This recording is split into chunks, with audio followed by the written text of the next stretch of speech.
Good morning. It's Wednesday, March 2nd, 2022. I'm Jai Thomas. And I'm Sage Lewis. And welcome to Panther News Network. Here's what's going on today. The state of Texas has began investigating the parents of transgender teens for child abuse. According to a lawsuit filed Tuesday by the American Civil Liberties Union, the ACLU of Texas, and LGBTQ civil rights organization Lambda Legal that aims to stop the practice. The move in the wake of Texas Governor Greg Abbott signed an order instructing the state's Department of Family and Protective Services to investigate any reported instances of these abusive procedures in the state of Texas. Abbott's order was prompted by a legal opinion issued by Texas Attorney General Ken Paxton, stating that gender-affirming treatments and procedures for transgender children are a form of child abuse.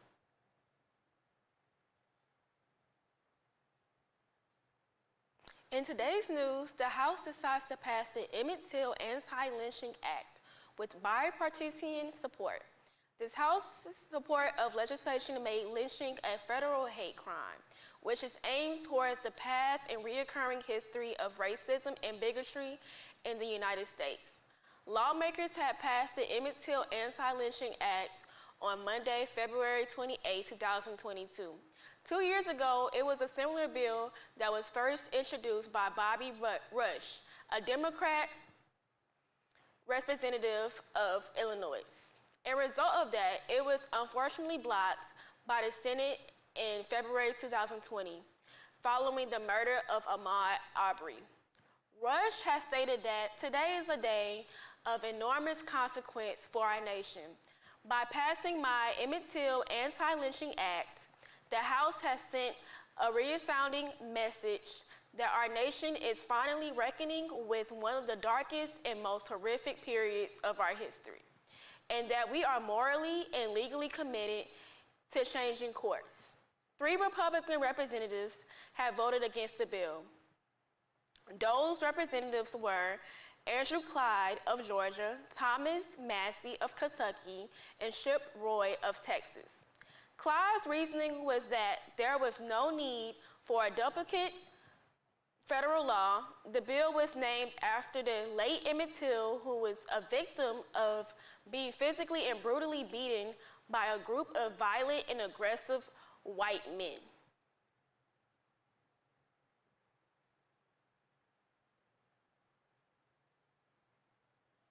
Now here's a story from Gabriel Adams.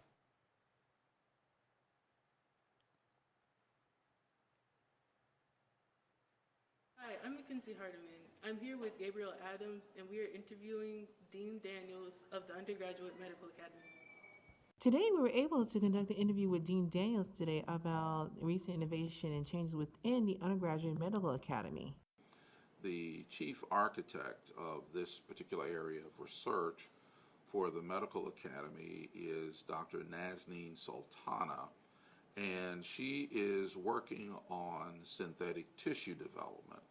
The hopes are that from this work it will lead to efforts to provide synthetic valves for heart malfunctions and the like, where currently pig valves may be used for bypass surgeries and things like that, that through this work it will lead to yet another area with this synthetic tissue being developed there. But beyond that, it is also hoped that this work will lend itself to the development of organs, synthetic organ development as well, so that individuals who may be suffering from end-stage renal disease or other end organ damage of that nature might be able to take advantage of this, and it would decrease the amount of time that they have to wait for currently, whether it's a cadaveric organ or something, or whether it's a family-related organ transplant. But the time would be decreased so that individuals would be able to enjoy a high quality of life. The challenge is always when you're transplanting an organ, whether it is from a human to human or in this case, a synthetic answer to similar concerns is the body accepting it or not. And often drugs like cyclosporin are used so that the body is a little bit more willing to accept a transplanted organ or piece of tissue, if you will. But in doing so, it often results in lowering an individual's immune system. And so it's an opportunity where research is not only being put forth in the development of this synthetic tissue, leading to those other items, be it valve replacement or organ, but that we would also be able to look at issues surrounding the challenge of rejection, and that we'd be able to address that as well. This opportunity provides a great opportunity for students in the medical academy to receive training in the lab, and this is now a level 2 lab, which is a great addition to the campus, as the university has now transitioned to an R2 level designated university. These type of opportunities fit in very nicely. The students are building up their skill sets, which allow them then to go and take part in research at institutions such as Texas A&M University, UTMD Anderson, Harvard, or a number of other places around the country. It does afford that opportunity for students to become familiar with areas of where this research may be applied. So if that is in the heart, that is cardiovascular, a number of students have expressed interest and pursued additional research opportunities that allow them to look at cardiovascular medicine. It is our hope that this research will contribute to the work of others in the state and around the country, and for that matter around the world, in the areas such as cardiovascular disease, that will then enable physicians, surgeons to practice their specific crafts and be able to extend the life of individuals. It is an ongoing body of research for Dr. Sultana, and we're entering here on this campus for her.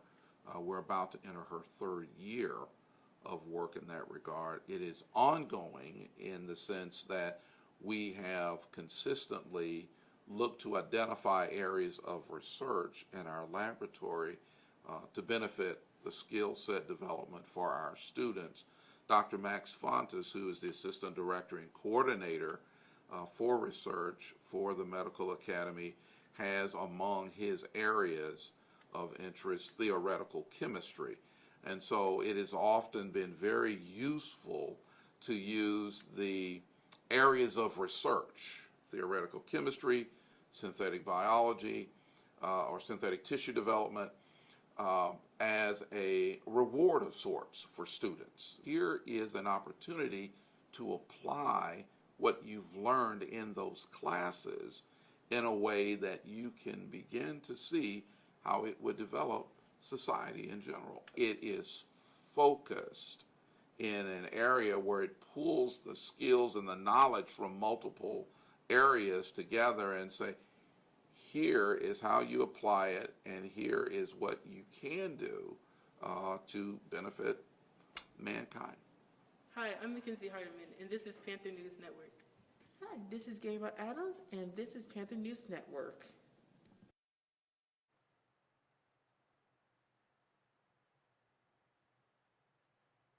Prairie View A&M football coach Bubba McDowell played in more than 100 games over 7 NFL seasons and was a fan favorite in Houston for his no-frills, no-nonsense approaching tackling. But even fast-forwarding 3 decades to a perpetual era and instant gratification, he still doesn't believe that he was owed a single thing in a resolute climb through the coaching ranks.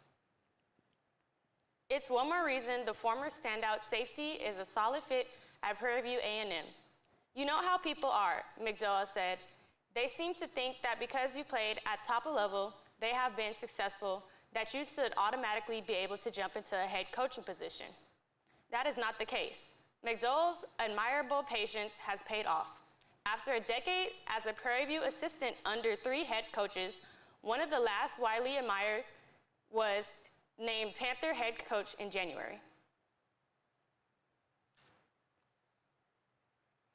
Last Friday, Democratic challenger Beto O'Rourke was discussing his victim of the state's future with students of Prairie View A&M University.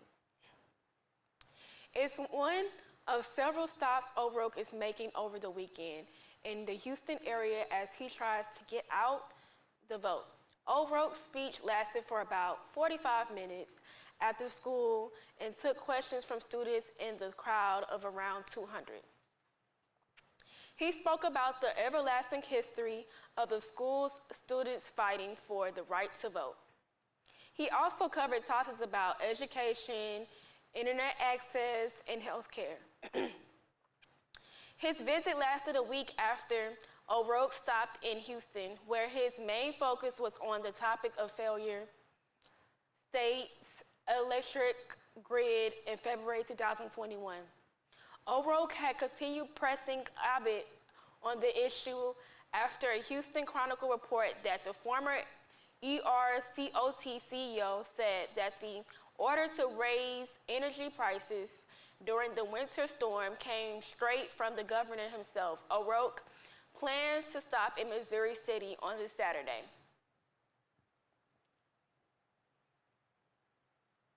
We will be back with the weather report after this commercial break.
Today we're going to discuss the weather with Gabriel Adams.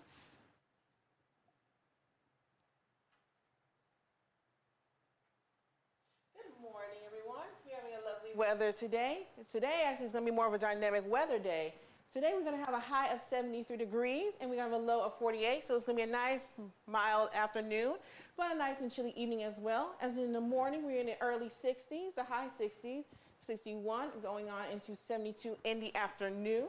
And as we transcend into the evening hours, we will be at 55 degrees. And for our overnight low, we should drop down to 50 degrees with the possibility, very marginal, but possibility of rain.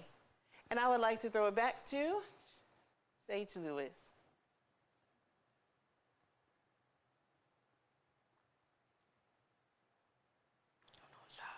Now here's a story from Gabriel Adams.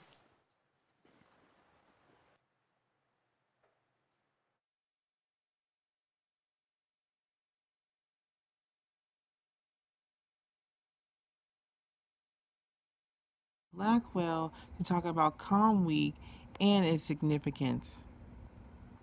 So Calm Week is about getting connected to the field of communication. We try to bring in lots of guests and outside voices who can help students meet new people in their industry of choice, but also learn new skills and discover new opportunities in the field as well. So this will allow us to get people engaged in person, but at the same time with a controlled crowd size. So there's events scattered across different days, different classes, and even at different levels. So freshman level classes all the way up to senior level classes. And there are also some later evening events for people who, aren't able to attend the daytime events as well. So try to give some variety, yeah. In communication, we have classes that deal with things like television and film, and we talk a lot about media. And sometimes students will think, oh, that sounds easy. I already know a lot about it. How hard could it be? And so that's what I mean when I say that, our major, and it's not just at Prairie View, but any school you go to, there's kind of a reputation that comm majors have it easy. And so this will be a good chance to kind of show that there's a lot of knowledge that's being distributed over here. And, we'll see how our students are doing. Yeah, I mean, one of the things that I think people tend to like about Comm Week is the chance to meet people from the industry. And there's nothing like a face-to-face meeting when it comes to this sort of stuff. And so, if you're a comm major and you're not sure where you fit, then this is an opportunity to explore a little bit and hopefully get a little bit more clarity around what direction you'd like to go in.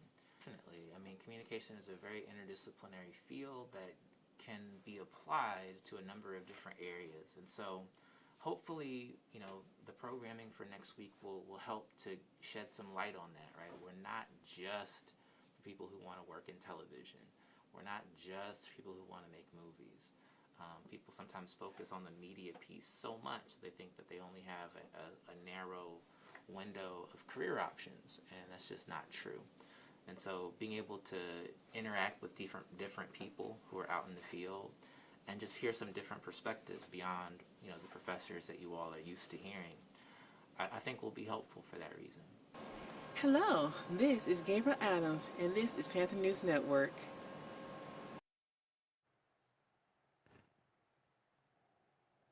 Major philanthropies launch effort to establish multidisciplinary centers at leading academic institutions focused on reimaging capitalism, economy, and society to address the 21st century. The William and Flora Hewlett Foundation, along with Omidyar Network, announced that more than $40 million in grants to support the establishment of multidisciplinary academic centers dedicated to reimaging the relationships among markets, governments, and people. At a time when conventional economic prescriptions are failing and democratic governance is threatened around the world, scholars at leading academic institutions will investigate how economies should work in the 21st century. The Hewlett Foundation will fund the creation and growth of policy and research centers at Harvard Kennedy School, Howard University, and Massachusetts Institute of Technology and Johns Hopkins University. The Omar Network is providing funds to develop an academic center at the Santa Fe Institute.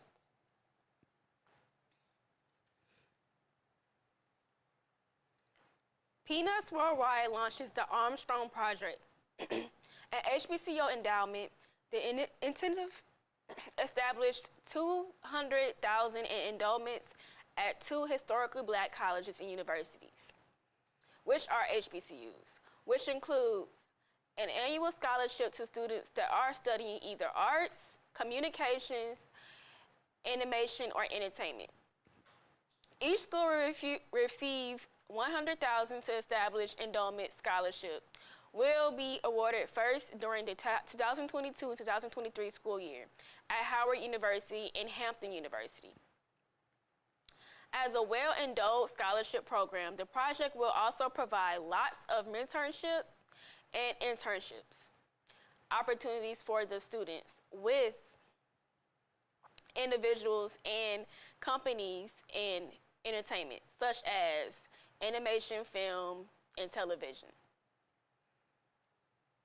I'm very excited for the young, aspiring artists at these HBCUs whose lives may be changed by Peanuts, just as my life was changed by the inspiration and mentorship of Charles Schulz, mentioned Charles M. Schulz, Museum Board of Directors member and cartoonist Rob Armstrong. Sparky was a thoughtful and generous man who took seriously on the hopes of dreams of young people It is my belief that he would be thrilled by the potential of the Armstrong Project to help young people fulfill their ambitions. Franken's character from classic cartoon show Peanuts had emerged from a correspondence between schools and a California teacher, Marriott Glickman. Glickman had wrote to schools after the assassination of Martin Luther King, explaining that the introduction of black characters into the comic strip that could help bring a change of the vast sea of misunderstanding, fear, hate, and violence. After much introspection and consideration, schools felt that this was a huge step he could take authentically and introduce Franklin's character in the summer of the year of 1968, making history ever since.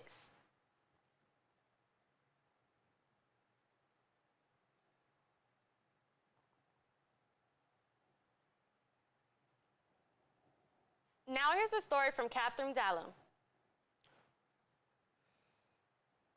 Here at the illustrious Prairie View A&M University, the Don K. Clark Juvenile Justice and Psychology Building is one of the many highlights on campus. With its sleek exterior and grand columns, this structure is sure to make a significant impression on its observers.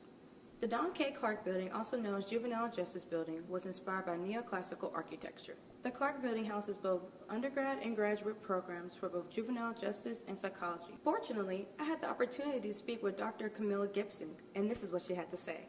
In that time, during your 20 years of working here, how long have you worked in the Juvenile Justice Building?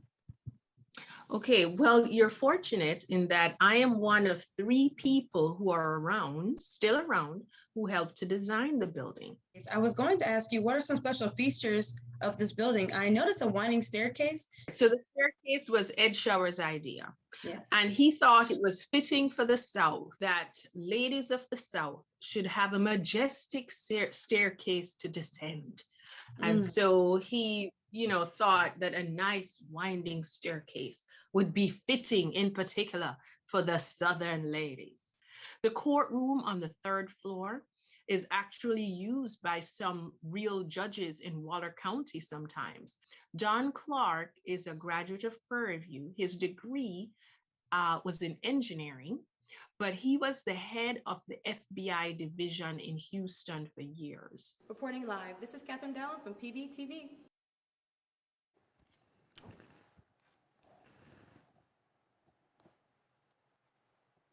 We will be back with more stories after our commercial break.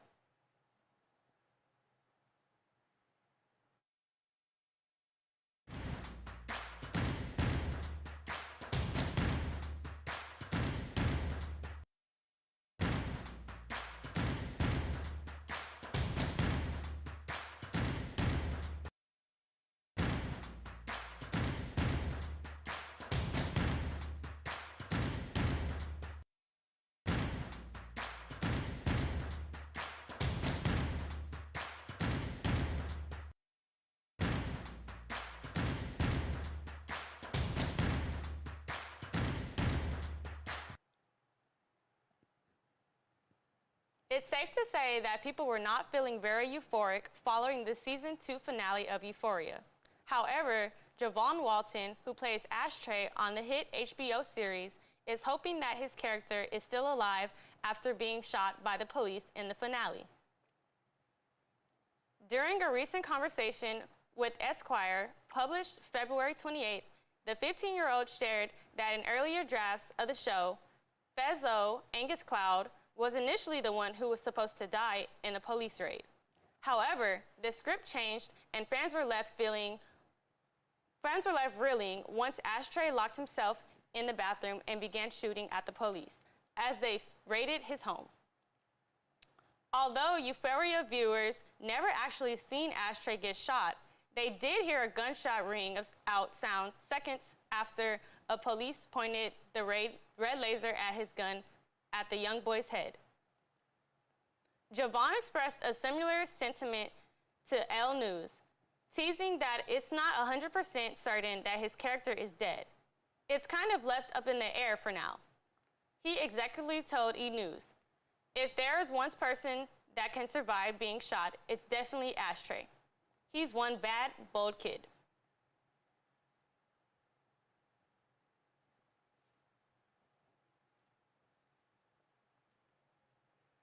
Grace Franklin, granddaughter of legendary singer Aretha Franklin, had auditioned for American Idol last Sunday singing Lauryn Hill's version of Killing Me Softly, as well as her late grandmother's song, Ain't No Way.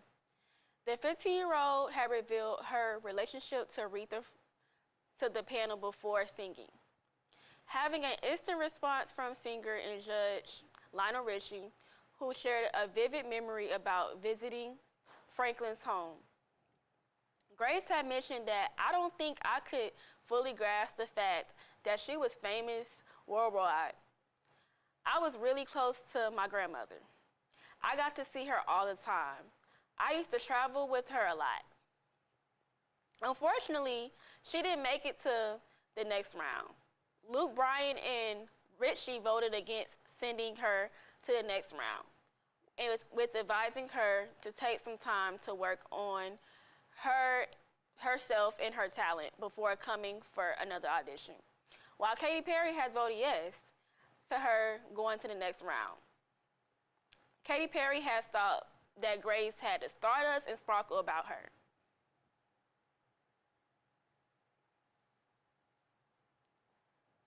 Now here's a story from Haley Spivey. University, Wednesdays are hump days on the Hill. While hump day is going on outside, entrepreneurs are selling their products here in the MSC. Every Wednesday, we see multiple Black businesses, and I got the opportunity to speak to some of the owners. Here's what they had to say. My name is DJ. The name of my business is Amir Couture. I've been selling my products here since last semester. This is my second semester selling here. Really, I just always been into fashion growing up, and I wanted to finally, do something and make it my own, and like put my own style into something for other people to enjoy as well. Yeah, for sure. So basically, I make hoodies, sweatshirts, shorts, t-shirts, and I make all the designs myself, pretty much. And I always try to make sure my material is up to par with even like high fashion brands and stuff like that. Because I don't want anybody, I don't want you to wear my stuff and then not want to wear it again. And when you wash it, it's like not as good as it used to be and all that. Like over here, I got these are my new sweatsuits and all that right here. And again, I just try to make the highest quality of everything. Make sure it's warm, make sure it's comfortable for everybody. Hello, how you guys doing? Well, my name is Derica Johnson. The owner actually is right here, Dalen Thompson. The business name is Wavers at Heart. We sell pretty much custom hair gear, so bonnets, do-rags, headbands, head ties, pretty much anything that you would need for your hair care journey. And then we started the business in 2017. We really got started in 2018. I think we started selling here at Prairie View since maybe 2019, so for a couple years now. Well, really, it was just trying to figure out what he wanted to do and what he could really connect with. And he really loved hair, so any different type of hair. And then he just really saw how everybody really had a connection with their hair, and he wanted to kind of bring those two together. So he started this business where people can have some really stylish headgear and accessories to rock on a day-to-day basis. Over here we have some custom bonnets. We have the long bonnets and the regular size bonnets for like your locks, your braids and things like that. We also have glasses, we have headbands and head ties. We also have socks over there, the full ski masks, as well as do-rags and brushes. So pretty much, like I said before, everything that you would need for your hair care.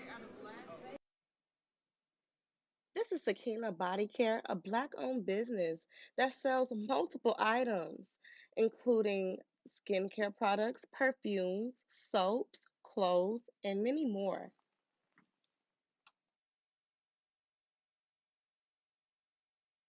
Hello, Panthers. My name is Miss Denisha Henderson, and I am accompanied here by my student worker, Miss Angelica Williams. And we are here doing an open house for health services.